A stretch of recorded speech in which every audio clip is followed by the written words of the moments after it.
Another piece of equipment you should have in your kit bag, eventually, if not immediately, is a lifting belt. Now, there is a common misconception about a lifting belt that it is going to somehow protect you or prevent you from getting injured. It is not.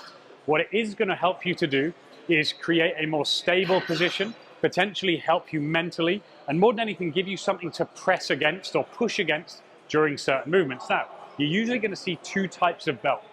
Number one is a fairly basic belt. Something like this, it's going to be leather or fabric. Not a great belt, but for your general gym goer, it's adequate. Now, when you're setting up a belt, it's important to make sure it's tight enough, but not too tight. Generally, you're going to want it somewhere around the lumbar spine. This is where most people are going to feel most unstable and potentially need to press against a little bit more. From there, what we then want to do is strap ourselves up nice and tight. You may want to breathe in a bit as you do. And the tightness, you want to just about come in here.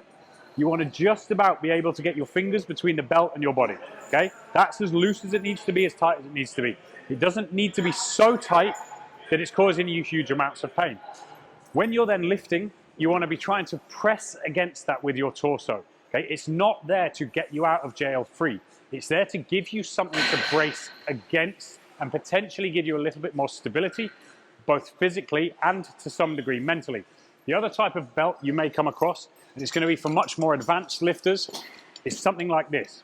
It's way, way, way more rigid. It will be painful to start, and you are going to need to get it set up correctly for you.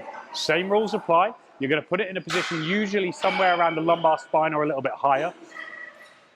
This is probably going to take 2-3 weeks to get used to, and it is going to be painful because it is literally rigid, okay? Two types. That's more of a beginner's belt. This is more an advanced belt.